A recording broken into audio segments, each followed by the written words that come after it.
तो नमस्कार सभी को।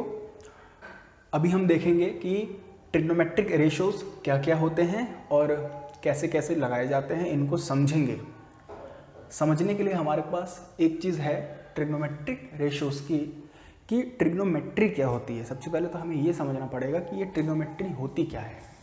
ट्रिग्नोमेट्री किसी भी एक राइट एंगल ट्राइंगल के एंगल्स और उसके साइड्स के बीच का रिलेशनशिप बताती है। यानी जैसे मेरे पास एक ट्राइंगल है, ट्राइंगल ए बी सी, ये राइट एंगल है एंगल बी पे, यानी एंगल बी हमारा जो होगा वो होगा 90 डिग्री। एक चीज़ कंफर्म है कि 90 डिग्री के सामने वाली साइड यानी AC ये हमेशा हाइपोटेनियस होगी। अब दो बची हैं, एक बची है परपेंडिकुलर, एक होती है बेस। हाइपोटेन्यूस में तो हमें कोई डाउट ही नहीं है, 90 डिग्री के सामने वाला हमेशा हाइपोटेन्यूस होगा। बचा परपेंडिकुलर और बेस, ये दोनों सर्टेन नहीं है, ये हमेशा चेंज होते रहते हैं। जैसे अभी हमने ट्राइंगल को ऐसे रखा है तो हम AB को परपेंडिकुलर बोल सकते हैं, BC को बेस बोल सकते हैं। लेकिन अगर मैं इस ट्राइंगल को टिल्ट कर दूं, टेढ़ा कर दूं और A को यहाँ ले आऊँ, B को यहाँ ले आऊँ, C को यहाँ ले आऊँ, B पे हमारा 90 डिग्री था, हाइपोटेन्यूस तो गारंटी यही वाला है। अब परपेंडिकुलर BC हो सकता है और बेस हमारा AB हो सकता है, यानी परपेंडिकुलर और बेस हमेशा चेंज होते रहते हैं। हाइपोटेन्यूस गारंटी वही रहता है 90 डिग्री के सामने वाला। अब ट्रिग्नोमेट्री में हमारे पास रेशियोज होते हैं जिनको हम ट्रिग्नोमेट्रिक रेशियोज कहते हैं। ट्रिग्नोमेट्रिक रेशियोज हमारे पास 6 होते हैं। पहला साइन, दूसरा कॉस, तीसरा टेन, चौथा कॉसेक, पांचवा सेक और छठा कॉट। अब एक ट्राइंगल लेते हैं फिर से हम। इस ट्राइंगल में हम ये जो बात कर रहे हैं sine cos tan cosec sec cot की, हमें समझना पड़ेगा कि ये है क्या, इस ट्राइंगल में कैसे लग रहा है। ये जो रेशियो होगा वो हमेशा किसी ना किसी एंगल का होगा। यानी इस ट्राइंगल में दो एक्यूट एंगल हैं, एक है A और एक है C। B हमारा राइट एंगल है। जो राइट एंगल होता है उससे कोई मतलब नहीं रखते हैं, सिर्फ एक्यूट एंगल से मतलब रखना है। यानी अगर मैं बोलूं कि साइन ऑफ एंगल A क्या है, यानी किसी एक एंगल का, एक ट्राइंगल में दो एक्यूट एंगल, दोनों में से किसी भी एक एंगल का साइन हमको उसके ट्राइंगल की साइड्स के रेशियो के बारे में बताता है। जैसे कि साइन ऑफ एंगल A यहाँ पर हमारे पास होगा परपेंडिकुलर अपॉन हाइपोटेन्यूस, जो कि हमारे पास होगा BC अपॉन AC, यानी साइन एंगल A हमारा होगा BC अपॉन AC। लेकिन ये हुआ कैसे है वही हम इस लेक्चर में समझेंगे। सबसे पहली चीज हमको समझनी है कि याद करनी है कि साइन हमेशा हमारा परपेंडिकुलर अपॉन हाइपोटेन्यूस के बराबर होगा, कॉस हमारा बेस अपॉन हाइपोटेन्यूस के बराबर होगा, टेन हमारा परपेंडिकुलर अपॉन बेस के बराबर होगा, कॉसेक हमारा हाइपोटेन्यूस अपॉन परपेंडिकुलर के बराबर, सेक हमारा हाइपोटेन्यूस अपॉन बेस के बराबर और कॉट हमारा बेस अपॉन परपेंडिकुलर के बराबर होगा। ये तो हमको याद करके चलना है। याद करने का बहुत बेहतरीन तरीका ये है कि हम P पंडित बद्री प्रसाद हर हर भोले, यानी पहला P अपॉन H साइन के बराबर, जो कि पहला है, दूसरा बेस अपॉन हाइपोटेन्यूस हमारा कॉस, परपेंडिकुलर अपॉन बेस हमारा टेन, यानी साइन हमेशा P अपॉन H, कॉस हमेशा B अपॉन H, टेन हमेशा P अपॉन B। अब आई बात कॉसेक सेक और कॉट की, तो जस्ट साइन का रेसिप्रोकल हमारा हो जाएगा कॉसेक, कॉस का रेसिप्रोकल हमारा हो जाएगा सेक, टेन का रेसिप्रोकल हमारा हो जाएगा कॉट। कहने का मतलब क्या है, साइन P अपॉन H है, कॉसेक इसका रेसिप्रोकल यानी P अपॉन H का रेसिप्रोकल H अपॉन P, इसीलिए cosec h upon P, sec h upon B, cot b upon P. ये चीज़ें आपको समझनी पड़ेंगी, याद करनी पड़ेंगी। कोई बहुत बड़ी चीज़ नहीं है, छोटी ही चीज़ है। इसको याद करके चलोगे तभी आगे ट्रिग्नोमेट्री समझ में आएगी, वरना नहीं आएगी। और इससे इजी तरीका याद करने का है नहीं। अब बात आती है कि किसी एक ट्रायंगल में एंगल्स का रेशो निकाले कैसे, फाइंड कैसे करें। सपोज एक ट्रायंगल है P Q R, right angle at Q. Triangle है हमारे पास P Q R, right angle at Q. अब एक चीज तो पक्का है कि 90 डिग्री के सामने वाली यानी एंगल क्यू के सामने वाली साइड हमारी हाइपोटेन्यूस होगी, इसको कोई नहीं छेड़ सकता, यह हाइपोटेन्यूस है। रही बात पी और बी फाइंड करने की, एंगल पी पकड़ लेते हैं यहां पर। टेकिंग एंगल पी को ले लिया है, यहां पर साइन ऑफ एंगल पी क्या होगा, साइन हमेशा पी अपॉन एच होता है। यानी ये तो पता है कि पी अपॉन एच है, लेकिन पी क्या है, एच क्या है। एच दिख ही रहा है पी आर, लेकिन पी क्या है। इस चीज को फाइंड करने के लिए एक तरीका मेरा है जो कि बहुत आसान तरीका है कि किसका पूछा गया है। यहां पर पूछा गया है पी का, तो पी पे उंगली रख लीजिए।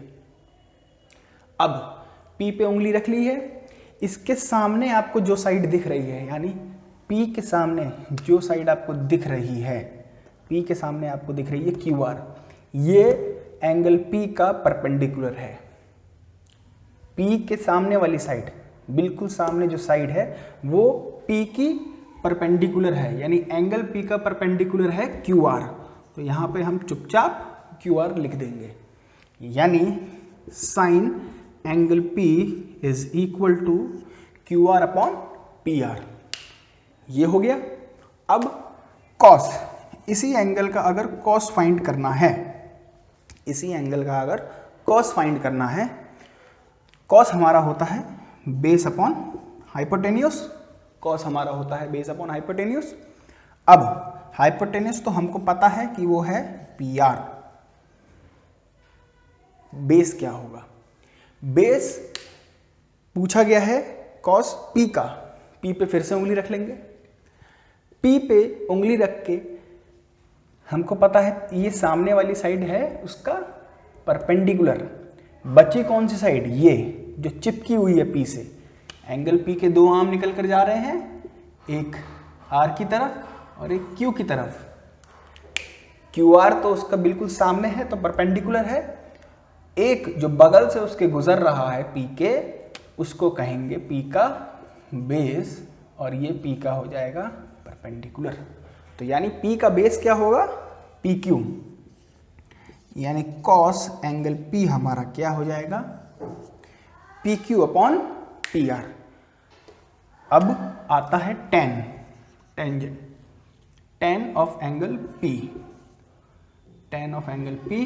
टेन पता है हमको पी अपॉन बी होता है, यानी पी का एंगल पी का परपेंडिकुलर हमको पता है क्या है, क्यू आर। ऊपर लिख देंगे क्यू आर चुपचाप। बेस क्या है एंगल पी का, पी क्यू, डिनोमिनेटर में लिख देंगे पी क्यू, यानी टेन एंगल पी हमारा Q R upon P Q के बराबर आएगा। यानी कोई भी एंगल का रेशियो हमसे पूछा गया ट्रिग्नोमेट्री, तो उसका परपेंडिकुलर और बेस फाइंड करने के लिए सबसे पहले उस एंगल पे उंगली रख लेंगे। उसके बिल्कुल सामने वाली साइड हमारी परपेंडिकुलर कहलाएगी और चिपकी हुई साइड बेस कहलाएगी। हाइपोटेन्यूस की तो कोई दिक्कत ही नहीं है, 90 डिग्री के सामने वाला हाइपोटेन्यूस हमेशा रहेगा। अगर यही चीज हमसे पूछी जाती आर के लिए, एंगल आर की पूछी जाती, तो हम क्या करते, साइन एंगल आर और cos angle R, tan angle R कैसे फाइंड करते,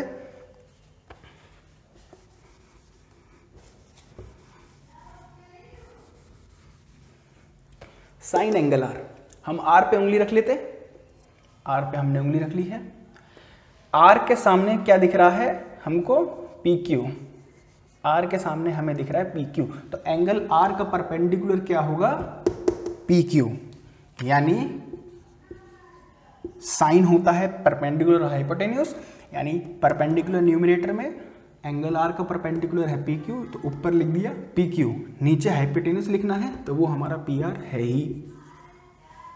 cos angle R, cos angle R की जब बात आएगी तो एंगल आर का बेस क्या होगा, बेस क्या होगा, जो एंगल आर के सामने परपेंडिकुलर हो गया, एंगल आर के हाइपोटेन्यूज ये हो गया, एंगल आर से एक चिपका हुआ क्या जा रहा है, क्यू आर, तो एंगल आर का बेस क्या हो जाएगा, क्यू आर, तो बेस अपॉन हाइपोटेन्यूज क्या हो जाएगा, Q R upon P are, simple. अब tan होता है P अपॉन बी, लेकिन हमसे पूछा गया है tan of angle R, tan of angle R क्या होगा, परपेंडिकुलर अपॉन बेस, R का परपेंडिकुलर PQ और बेस हमारा हो जाएगा QR, ये रहा tan R। तो यही सबसे आसान तरीका है कि आप ट्रिग्नोमेट्रिक रेशियोज कैसे फाइंड कर सकते हैं। रही बात बचे हुए 3 की, कॉसेक, सेक और कॉट की, तो मैंने आपको बताया है कॉसेक होता है 1 अपॉन साइन, यानी साइन जो भी आपका आया है P Q upon P are, यानी साइन ऑफ एंगल आर, और हमें इसका कॉसेक निकालना है, कॉसेक ऑफ एंगल आर, तो जस्ट साइन का रेसिप्रोकल कर देंगे, यानी ये हो जाएगा P R upon P Q, यानी कॉसेक ऑफ एंगल आर हो जाएगा हमारा P are upon P Q, ये हमारा कॉसेक हो जाएगा। इसी तरह से सेक ऑफ एंगल आर हो जाएगा हमारा कॉस का रेसिप्रोकल, तो ये हो जाएगा P R upon Q R, ये हो जाएगा P R upon Q R. रही बात कॉट की, कॉट होता है हमारा tan का रेसिप्रोकल, तो ये हो जाएगा Q R upon P Q, simple, बहुत आसान तरीका है। इसको समझने के लिए दोबारा से अगर आपको समझ में नहीं आता है तो कोई एक ट्राइंगल लीजिए, जैसे मैं आपको एक ट्राइंगल अगर दूं तो मैं यहां पर आपको एक ट्राइंगल देता हूं एल एम एन, 90 डिग्री है एम पे, ठीक है। इस ट्राइंगल के साइन निकालिए, sine of angle L, cos of angle L, tan of angle L. उसी तरह से n, यानी निकालिए sine of angle n, cos of angle n और tan ऑफ एंगल n।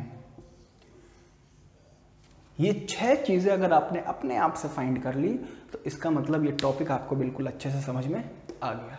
यही बेस है ट्रिग्नोमेट्री का, यही बेस है। ये आपको समझ में नहीं आएगा तो आगे की जितनी भी एक्सरसाइज है 4, वो आपको दिक्कत आएगी। प्लस जो अगला चैप्टर है इंट्रोडक्शन एप्लीकेशंस ऑफ ट्रिग्नोमेट्री, उसमें भी बहुत दिक्कत आएगी क्योंकि वो पूरा चैप्टर ही यही घूम रहा है, साइन कॉस tan यही घूम रहा है पूरा चैप्टर। तो ये बेस है, अगर आपको समझ में आता है तो बहुत अच्छी बात है, नहीं समझ में आता तो कमेंट सेक्शन में बताइए कि क्या समझ में नहीं आया है, उसको मैं दोबारा से आपको समझाने की पूरी कोशिश करूँगा। और मैं इसका एक शीट PDF शीट भी नीचे डिस्क्रिप्शन में डाल दूँगा, आप वहाँ से जाके इस पूरी शीट को समझिए और कैसे चीज़ें फाइंड करते हैं ट्रिग्नोमेट्रिक रेशियोज़ में, उसको देखिए।